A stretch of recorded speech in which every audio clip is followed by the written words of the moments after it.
Je m'appelle Estelle Aremos et j'ai 20 ans, je suis candidate pour le nouveau Front populaire sur la 9e circonscription du Pas-de-Calais. Tout d'abord, j'ai commencé mon engagement à 16 ans au sein de Youth for Climate, l'association, l'organisation mondiale de Greta Thunberg en faveur de l'écologie. Et à 18 ans, j'ai adhéré au Parti socialiste à Lille, là où je fais mes études de sciences politiques. Et me voici maintenant dans le Pas-de-Calais pour représenter pas que le Parti socialiste, mais l'entièreté de la gauche. Patrick Carlier, suppléant d'Estelle.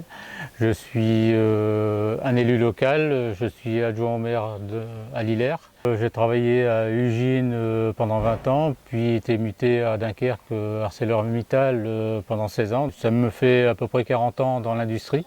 Je me suis occupé pas mal d'associations. Je suis au Parti socialiste depuis 1977. Je fais partie des humanistes, voilà. Selon moi, mais c'est aussi une lecture partagée à l'entièreté de la gauche aujourd'hui en France, Emmanuel Macron, après les résultats des élections législatives, a voulu renverser la table. Le problème, c'est qu'il ne s'est pas rendu compte qu'il était assis dessus. Ce qui fait que ça nous met face à un double problème démocratique. Le problème premier, c'est la brutalisation de la représentation parlementaire, de la représentation politique, mais surtout des citoyens. Des citoyens et des citoyennes que nous représentons et que nous voulons représenter. Et aujourd'hui, on ne peut pas comprendre comment le président de la République a aujourd'hui décidé de fermer l'inscription sur les listes électorales le jour après l'annonce de la dissolution. C'est inadmissible. Le fait de faire campagne en 2 semaines, 3 semaines est absolument ahurissant et spécial. Il y a une deuxième forme de brutalisation, celle des plus faibles, des populations les plus à risque. Je pense d'abord aux personnes qui sont victimes de l'extrême droite, des politiques néolibérales également. Je pense aux personnes les plus pauvres, les plus défavorisées, mais également aux femmes, aux personnes de couleur et de toute confession qui sont aujourd'hui victimes de la menace de l'extrême droite dans notre pays. La 9e circonscription, c'est un peu un mélange urbain, campagne. Par exemple, Lillers, c'est une ville à la campagne. Il faut faire avec les deux, c'est un bon compromis.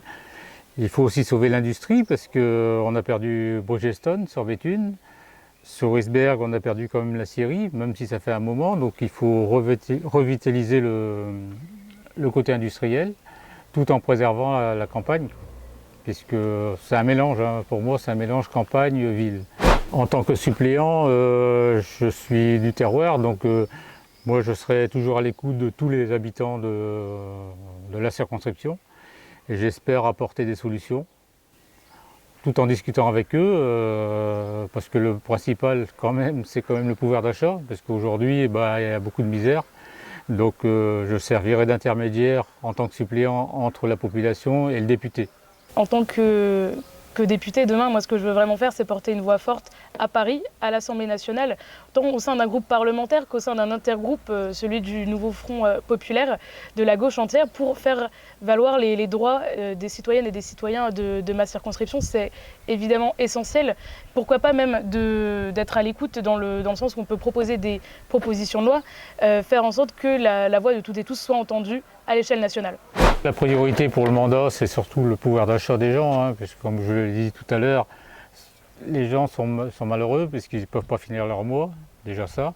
Et ensuite les retraités, la pension des retraites, il ne faut pas oublier qu'un retraité perd 25% de ses revenus quand il part en retraite, donc il faut absolument garantir le pouvoir d'achat. Ensuite, revenir sur la loi retraite et rediscuter avec les syndicats, parce que là ça a été quand même brutal, la loi imposée par le gouvernement était quand même brutale, sans tenir compte des partenaires sociaux. La deuxième priorité, ça serait aussi les inondations. Je trouve que l'État n'accompagne pas assez, malgré les efforts faits par la Cabalère et par les communes. Donc ça c'est un point très important aussi. Il faudrait que l'État accompagne un peu plus et plus rapidement, déjà moins d'administratifs et surtout accompagner les gens qui sont dans la misère, parce qu'on a bien vu dans le Pas-de-Calais les problèmes, les gens ça fait 6 mois qu'ils attendent, ils n'ont toujours pas de remboursement, ils sont toujours dans la misère. En tant que candidat et candidate du rassemblement de la gauche unie, ça semble aussi essentiel pour nous de faire en sorte qu'il y ait plus de mixité sociale, mixité scolaire, parce que le but est vraiment pour nous de faire en sorte que l'on vive tous ensemble. Ça va permettre un égal traitement, une égale dignité de toutes et tous, et surtout pour les jeunes. Là, on a peu parlé des jeunes dans cette campagne. Néanmoins, on sait qu'ils font partie des populations les plus pauvres sur notre territoire. Et là, vraiment, le but du nouveau Front populaire, c'est de faire en sorte qu'ils aient une allocation jeune de 1125 € par mois qui leur permet de vivre au-dessus du seuil de pauvreté, et c'est aujourd'hui essentiel. Un dernier message pour vous qui regardez cette vidéo, allez voter. C'est votre élection, c'est votre pays, il faut voter aujourd'hui. Le premier parti, c'est l'abstentionnisme. Et c'est actuellement une gangrène pour notre démocratie. Et on le voit avec la montée de l'extrême droite, avec les dégâts qu'ont fait le néolibéralisme au cours de 2 derniers mandats d'Emmanuel Macron. Il faut aujourd'hui avoir un programme qui va à l'encontre de tout ça pour partir sur de nouvelles bases et fonder une société juste. Surtout aller voter parce qu'aujourd'hui, on est dans la résistance. Il ne faut pas oublier qu'en 1936, Hitler est arrivé au pouvoir avec 31%, comme Bardella. Donc méfiez-vous, c'est très important de barrer la route aux extrêmes. Et nous, on est plutôt des modérés, donc faites-nous confiance.